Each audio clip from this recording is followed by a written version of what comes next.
आलमी अदालत ने नेतन्याहू को नस्ल कुशी का मुर्तकिब करार देकर उसे गिरफ्तार करने का हुक्म दे दिया। इस्राएली वज़ीर आज़म को UN भी बुलाया जाता है और ट्रंप अपने पहलू में बिठाता है। सरबराह JUI मौलाना फजलुर रहमान का इज्तिमा से खिताब कहा कि इसराइल ने हज़ारों बेगुनाह लोगों को निशाना बनाया। इतने बड़े जराइम के बाद कह रहे हैं कि इसराइल को तस्लीम किया जाए। हम फ़लस्तीन का एक तरफा फैसला करने वाले कौन होते हैं?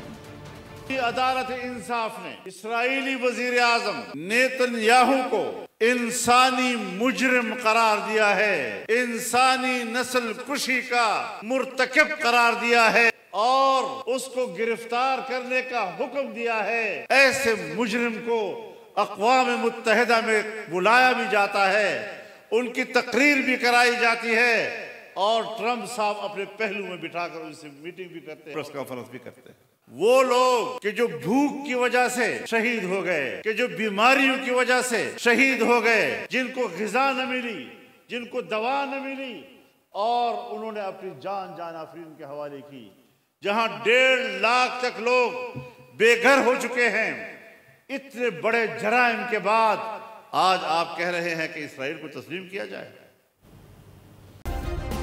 सब्सक्राइब करें और बेल दबाएं ताकि कोई खबर रह न जाए।